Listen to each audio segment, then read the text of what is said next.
Hello, and welcome to what is my 9-year anniversary video by default.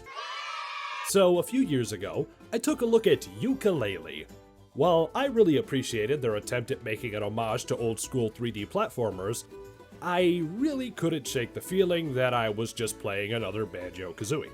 Still, it was a solid enough game, and I did have fun taking a trip down memory lane. So, when I saw that Playtonic Studios was working on a throwback to old-school side-scrolling platformers, they at the very least had my attention. So I figured, I need to pad out my year-end video somehow. So let's give this game a shot. And you know what?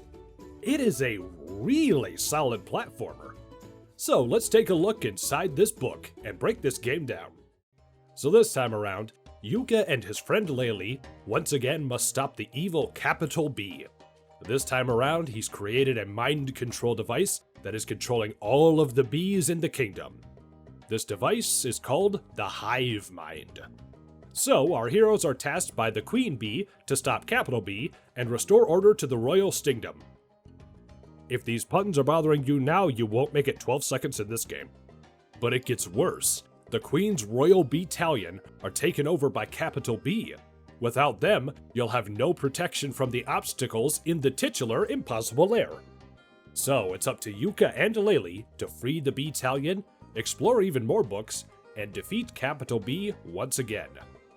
Now, here is one of the most interesting things about this game. In order to finish, you must make your way through the titular Impossible Lair. In order to do this, you must platform your way through multiple gauntlets, with boss battles sprinkled in. The more members of the battalion you save, the more free hits you are allowed to take. There are a total of 48 members of the battalion, so strictly speaking you get 50 hits including Yooka and Laylee if you decide to do a full run as I did. However, there really is nothing stopping you from trying to beat the game early, or even trying to finish the lair with no extra lives. This is highly ill-advised. There are a total of 40 levels in this game which can be explored through the overworld. These levels all have 2 separate styles, which can be unlocked by changing the overworld itself. For example, you could flood one book to change the level to a water style, or you could flood another level with dangerous critters to make it a gauntlet. The level designs themselves are honestly fantastic. I'm sure you can tell by now that they're extremely reminiscent of old Donkey Kong Country titles, with barrel blasting, swinging on vines, rolling into enemies, and collecting quills. Same thing. But on top of modifying the overworld to change levels, there's actually quite a bit to do. Along with platforming challenges to unlock new areas, you can also spend your hard-earned coins on paywalls to progress. I haven't cringed yet, you don't get to either. You can also spend your collected quills to unlock any tonics you've collected. These tonics can be used during levels to lessen the challenge, such as giving Laylee more time until she leaves after getting hit, adding challenges such as mirroring the controls, or neutral ones such as changing the graphic style. Overall, this game should take around, I don't know. I've got 22 hours logged in, but I'm pretty sure I left it on accidentally. And I admittedly am not as good at platformers as when I was a youngin', so I'll say around 10 hours. Not too shabby. Oh, but don't you worry. If you die multiple times in one area, the game will suggest that you skip to the next checkpoint over and over again. Now you listen to me, and you listen good. I may be dying repeatedly, and I may not be getting any better. But if you think for 1 second that I'm going to take your charity, you've got another thing coming.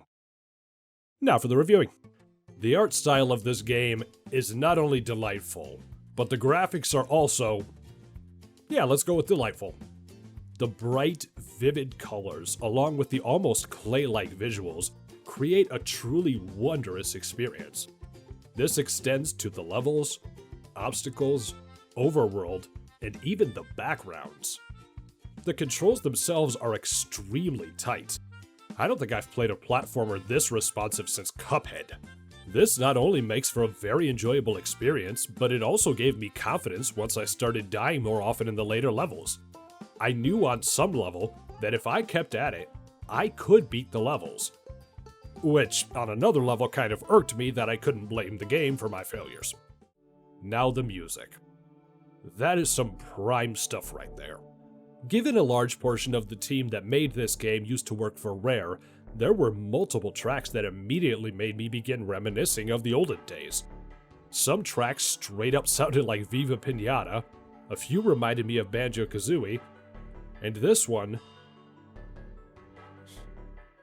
you made an homage to aquatic ambiance. I really appreciate that. So, to the surprise of no one paying attention during this review, I would recommend Yooka-Laylee and the Impossible Lair. It can be found on the Xbox One, PS4, Steam, and the Nintendo Switch. Happy anniversary, folks. See ya in my year-end video.